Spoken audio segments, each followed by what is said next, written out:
аускультацию сердца всего за 1 минуту. Существует 5 основных точек аускультации сердца.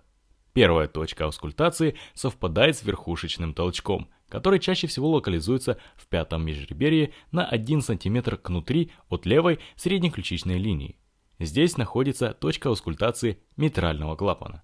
Вторая точка – второе межреберье по правой парастернальной линии. Выслушиваем аортальный клапан. Третья точка – второе межреберье по левой парастернальной линии. Точка аускультации легочной артерии.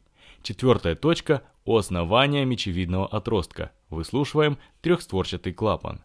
Пятая точка – третье межреберье у левого края грудины. Дополнительная точка аускультации аортального клапана. Точка Боткина-Эрба.